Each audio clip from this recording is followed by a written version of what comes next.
Hello viewers, just a bit of an update on what's been going on in the famous Bob Dylan song Knocking on Heaven's Door. Oh, sorry, just interrupted. Now where was I up to? I was just saying, like the Bob Dylan song, Knocking on Heaven's Door. There's a song lyric in that where he says it's getting dark, too dark to see.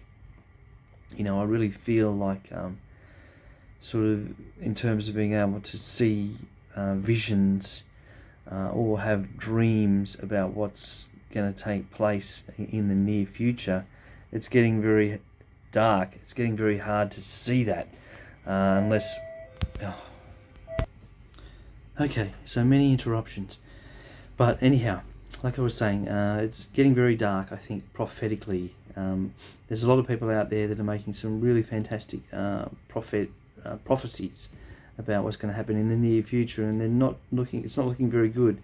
2022 is looking quite ominous, in terms of what could happen if the modern prophets are getting it right.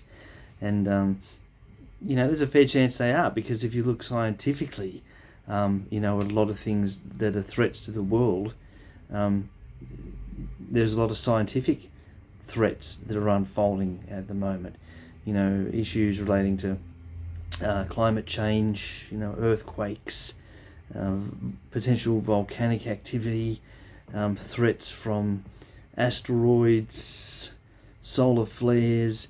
There seems to be a host of things that can happen that's going to bring about fairly devastating consequences, not to mention all the places around the world that are really on a knife edge in terms of potential wars breaking out, and big wars that are going to be sort of drawing in superpowers into sort of global conflicts.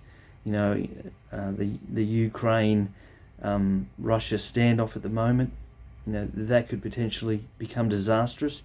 Obviously China Taiwan, which is another standoff, and there is a certain domino effect that can happen with these things. So if one conflict starts, potentially what could happen is strategically another nation is saying, okay, well, if a superpower like the US is drawn into a conflict involving another superpower like Russia, then they're going to be well and truly distracted with that, dealing with that situation. So that opens the door then, for an invasion, say for instance by China into Taiwan. They're going to say, okay, Russia's just invaded the Ukraine, and the Americans are stepping in to try and fend off that attack. So this is the perfect timing for us to go into Taiwan. It becomes like a domino effect, effectively, and then obviously all the allies of those countries get drawn in, and we're looking at World War III on our hands, and that's not going to end well. It's going to be disastrous, because it can potentially escalate from standard weaponry to nuclear weaponry. That's kind of the end game with that stuff, and that's disastrous. So with all these different situations, not to mention another one, which is the kind of religious kind of issue that's going on in India at the moment with the different religious, maybe I wouldn't call them factions, but beliefs. And the major religion in India, I believe, which is Hindu or Hindi. So there's been news reports about leaders of that faith calling for an ethnic cleansing. I've spoken to friends of mine who are from that part of the world, and they say these things have been going on for a long time, but it's another escalation, calling for acts of violence for the killing of ethnic minorities in India.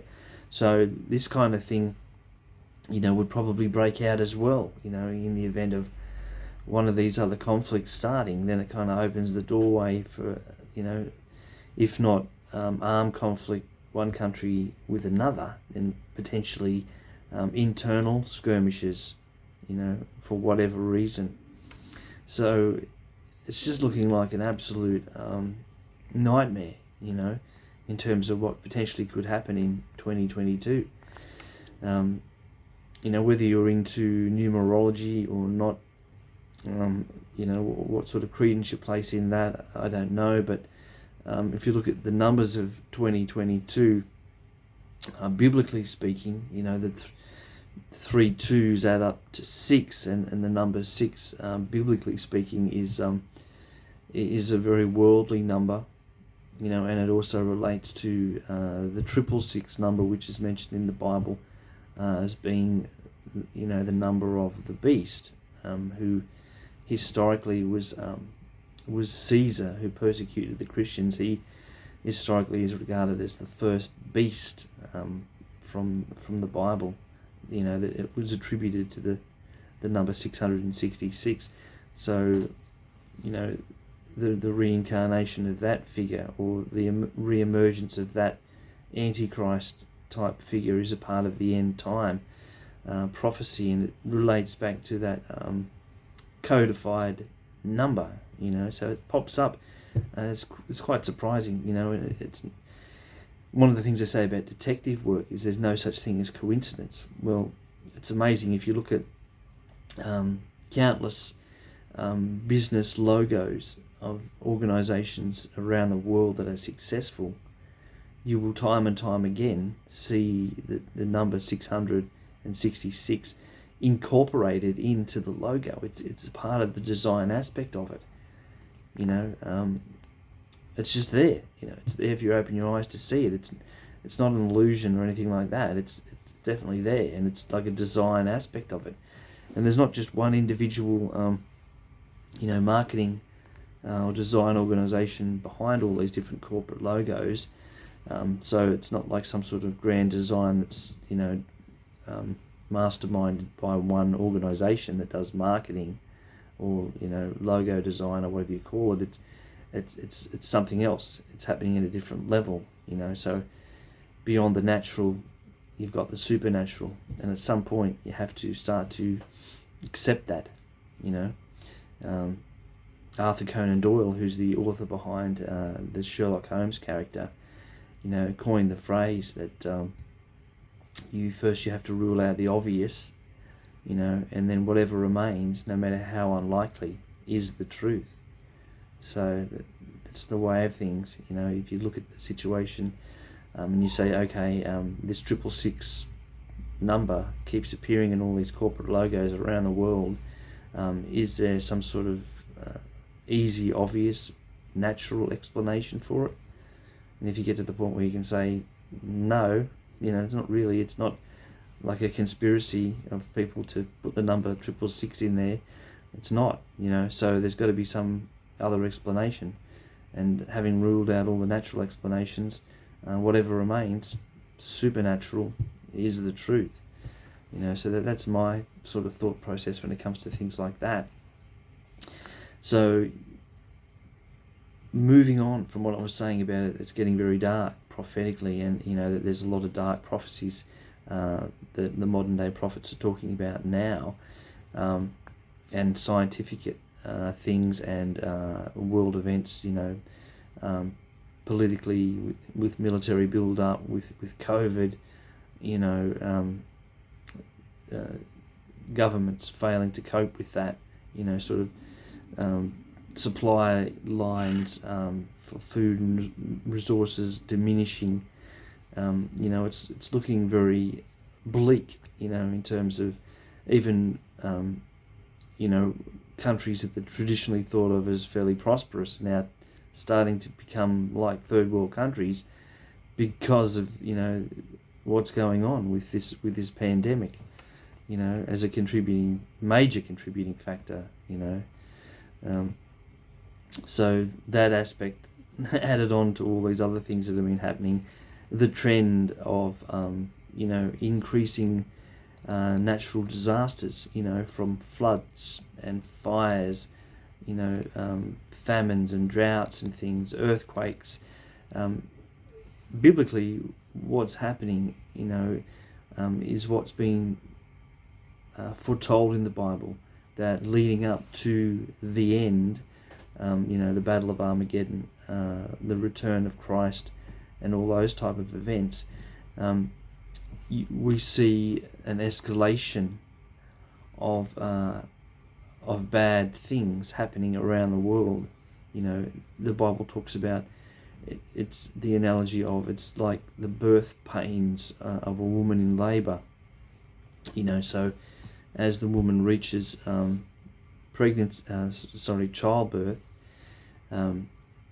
the contractions or birth pains, increase in intensity and duration of. I mean, I don't know from personal experience, but just what I know from what I've heard or learned about, having a child, your birth pains increase, or the contractions increase.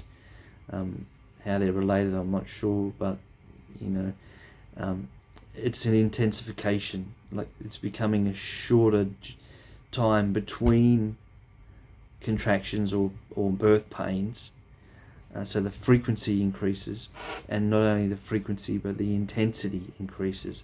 So that biblical analogy of like a woman, about to give birth to a child, up until the moment that it happens, it increasingly gets worse.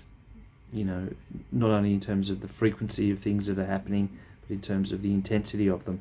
And that's certainly what we're seeing. Disastrous things are happening more frequently, and the level of the disastrous things is becoming more and more intense. So it's really escalated to a pretty high level at the moment. So I don't know, on a scale of like 1 to 10, what are we at the moment? In terms of the frequency and intensity of potentially disastrous things that are happening around the world. Are we really at that point now where it's like you'd have to say we're at a 9.5 or something? And it's imminent that this kind of rebirth of the world is going to happen. We've got to be getting very close to it. I think just having a look at the darkness of the situation at the moment, you'd have to say that we're getting very close to a big event, a big moment. People are talking about an extinction event, or number 6 again, the 6th extinction event, which is another scientific sort of theory, saying that in the past there's been these extinction events, and they were sort of predictable to some extent. I don't know. So yeah, it's and I'm personally feeling it, in terms of trying to see what's going on. It's getting really hard to see it, because it's getting quite dark and quite scary. I mean, I've prayed to God and said, if I have a dream or a vision and it's too intense or too scary, then I don't want to see that. That's too dark even for me. I was a fan of horror movies when I was younger. I'm not easily scared or shocked or anything, but I've prayed about having dreams or visions, to see what's going to happen in recent times, sort of in the near future. But the other night, I was probably on the point of going into the sleep mode where you're actually starting to have dreams. They call it rapid eye movement, or REM sleep. I felt like I was just nodding off into that point, where my consciousness was going to switch off and the subconscious mind kicks in, but you can still dream. You're in a dream state. I was probably just entering into that dream state when I was shocked awake with a real shock feeling.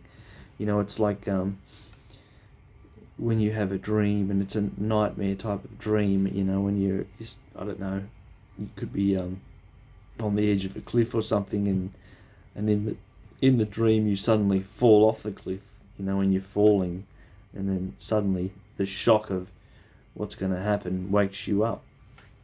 Well, this was like that, but there was no build up to it. It's like as soon as I went into this dream state of mind, which I'd prayed about previously, and asking for a vision of what was going to happen in the near future, it was immediately horrendous. It was immediately shocking. It was like you straight away I'd leapt off a cliff, and I was about to hit the ground, or something horrifying, so boom, it just woke me up straight away. Too dark. Just couldn't get any vision into that at all, and that's not good. That's not good. So I guess where does that leave us? From here. Well, nobody's going to be able to predict this. The Bible even says, the hour and the date and stuff like that is only God in heaven knows that. Not even Jesus, the Son, knows when the return will be. So it's a complete mystery, and the prophecies don't unravel that easily. You can pinpoint exactly when it's going to happen. So you've got to always just be watching and waiting. When anybody says that the end is going to happen on such and such a date, is really just fooling themselves, and that's happened down through history. Many people have tried that one, ended up on the top of a mountain, or waiting for a UFO to arrive or something ridiculous, and it just hasn't happened, But the Bible does talk about false prophets coming along, and saying that this is going to happen and it's going to happen at this time or whatever, and then it doesn't happen, and they're proved to be false. So there's many of those, and they're a part of the end time picture, So we are definitely getting down to the end of something. I don't want to be negative about it, in that way, because I'm sure, that a large part of the audience out there are Christians, and I hope and pray that you are watching what's going on in the world at the moment and praying about it, and being prepared, really, not just kind of physically, with COVID and all, having a stockpile of food or something like that, but spiritually as well. That you've been reading, your Bible, feeding on the Word of God. You've been partaking of the sacraments. I'm a big believer in that. The bread and the wine and stuff like that. I mean, even if you just do it by yourself, at home sort of thing, I can't see a problem with doing that, to build yourself up spiritually. Prayer and Bible reading. And even meditating and stuff, to try and get into a space where you're mentally at your best, to be aware of what's going on, to be able to cope, plan ahead, and be ready. I mean, I'm not scared, about what's about to happen. I was talking to a member of my biological family just recently, and when I was talking to them about what's going on prophetically at the moment, and the events around the world that kind of line up with that, prophetic landscape that's out there, this person had to admit, it's looking pretty bleak, and they admitted to me that they were scared, and started crying, and I tried to reassure them and say, really, it's at this point in time, it's really about getting right with God, making sure that you are right with God, and if you fear God and have this respect for God, and have that kind of respectful relationship with God, you know who He is through the Scriptures, You are in a prayer type relationship with God. You are serving God through serving His people. You are worshipping Him through the act of service, and that sort of thing. That you're on the right path. You should be on the right path. And if you're on that right path, if you've confessed with your tongue that you believe, and believe in your heart that Jesus is Lord, then you will be saved. So at that point, the fear should dissipate. And I've kind of pondered and meditated about what heaven would be like, what the rapture would be like, and things like that. And it's not going to be scary. I mean, for the believers, I don't know to what extent you put stock in things like people who say that they've had a near-death experience, and they've either gone to heaven or hell in a near-death experience. But if you look at enough of those, they do start to sound the same. So typically the near-death experience of people that say they've gone to heaven, they will describe a place that is very real, it's very physical, tangible, but they'll say that it's actually more real than this reality. It's more real, it's more vivid. It's kind of a supercharged version of this reality, that you have this sense of knowing everything. You don't have to think about things, you just know the answer to things. There are other people there. God is there, in person. So it's, and this feeling of love, a pure feeling of love, and people have described it as being unconditional love, a strong sense of an unconditional love. That's what they say they experience when they have a near-death experience, where they have entered a state they believe is heaven. So, I mean, I'm happy with that explanation, to be honest with you. That would be what I would believe heaven would be like. I was just lying in bed the other day and sort of getting ready to go to sleep, and I was thinking about it, and just gazing out the window into my backyard and thinking, if the rapture happened now, I wouldn't be worried. It talks about it happening in the twinkling of an eye, so blink, it's just gonna happen. You're not gonna have time to get frightened or think what's going on here. This is something weird. This is something scary. It just will happen. And I think the way it will happen, it'll be like you are here one moment in this reality, and then you're there in the heaven reality the next moment, in the blink of an eye. And it's not going to be scary. It's going to be a physical reality. It's going to have this unconditional love. You'll be surrounded by people that you know. You'll be in an effective paradise and you will know everything, the answer to everything. You'll be in a God-like state of knowing everything. So there's nothing to fear in that sense, Obviously, if you haven't accepted God into your life, and you would know that, you would know what choices you've made in life, what path you're on. If you haven't accepted God and you've been rejecting God for whatever personal reasons, or maybe you feel that you just never were chosen or don't want to be chosen, or whatever the case may be, you don't fear God or you don't respect God, or things like that, then thinking about the end would probably be terrifying for those people, because they're anticipating judgment, condemnation, and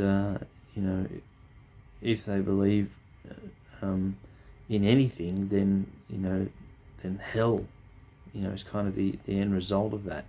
And even leading up to that, once the church is raptured, there's this kind of battle of Armageddon, and from what Revelation is talking about, monstrous things start to happen, the abyss has opened up, and all this demonic activity starts happening, plagues and things, with wasp-like creatures coming out with crowns on their heads, and they can sting people being tortured, people by these creatures, people hiding under rocks and in caves to try and get away from the horrible things that are happening. It's just it's a horrifying image of like hell unleashed on earth, God's wrath, I suppose, being unleashed on earth upon the unrepentant, the sinners, people that have been left behind after the rapture, people that never chose God because they chose themselves, instead, their own pleasures, whatever. So those people are fearful of the end. Definitely they are. They're terrified of it, because it would mean the end of everything for them.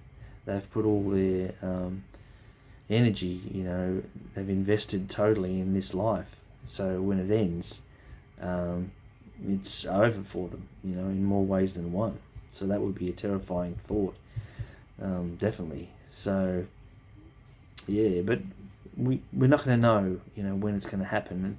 And I think it's an important thing that we don't, because actually I was speaking to somebody that I know professionally, and I was saying to him, I said, what would you do if you knew, that the world was going to end tomorrow or next week or something like that, and he said to me, I'd go out and start killing people that I don't like. Wow, that's sort of really quite shocking. But he seemed quite serious, quite adamant about that, that he would just sort of go around settling old scores, old vendettas against people. That's what he would do with his time. So the more I thought about that after, the more I realised, yeah, that's probably what a lot of people who don't have a faith would do. Seriously, they would think, wow, this is over, so like, to heck with it. There's like law and order is going to go out the window. It's going to deteriorate very rapidly into just like absolute mayhem, and that would be bad for everybody, because obviously the Christians would be mixed up in that mayhem where people are going around killing each other, goodness knows what, looting and stuff. It would be ridiculous, so they can't really know. It can't really know. It's got to be hush hush, and it's just going to happen, boom, out of the blue, like the Bible says, he will come like a thief in the night, so it just happens without anybody knowing when it's going to happen, because it has to happen that way. Otherwise, dare I say it, all hell's going to break loose. But it will for those that are left behind. But by then it'll be too late, because they'll know that the end has come. And I think, why didn't I, think differently? There's a lot of, there's not a lot of stories, but there are people that have had hell testimonies and said that they've, when they've had a near-death experience, they've seen hell, visions of hell, and it's not good, not good at all. And they've been, shocked, convinced, and decided to change their life once they've come back, and accept Jesus into their life. So there's also a biblical story which talks of a man who dies and goes to hell, and he speaks to God, I think, just kind of paraphrasing without actually looking the scripture up from memory. So he dies, he goes to hell, and he wants to send a message to the people that are living, to say, can you send a message to them, let them know what this place is like, so that they don't end up coming here, because this is terrible, I'm in torment, sort of thing. And I think God replies to him, there's a barrier there between where you are and the physical world. Not even between heaven and hell. That didn't come into the equation. The barrier between hell and the physical world that we're in now. is there. There's a barrier so that you cannot cross over. That's in the Bible. You cannot cross over, from the plane on which hell exists into the plane upon which the earth exists. Certainly our spirit could not. Condemned spirit of humanity cannot cross over. But probably demons can, demonic spirits can do that sort of thing. They can enter this world, but the Bible is saying that the human spirit cannot cross over from hell into this world. So you can't get a message from hell. It's just not possible. So you can't warn people once you've gone to hell to say, don't do what I did. Don't be a bad person. Don't go against God. You can't do that. It's not gonna happen. And the scripture goes on to talk about how God basically says you lived this kind of life that was all about you and pleasing to you while you were here, but there was this other man that was poor and downtrodden and very unhappy and stuff like that, miserable. But look at him now; he's in heaven and he's been comforted, while you're down there in hell now. I mean, you had it all on earth, but now you're in hell. You're suffering, whereas he had nothing and he was in pain and agony. But now he's in heaven. So it's like the two ends of the spectrum, the two extremes.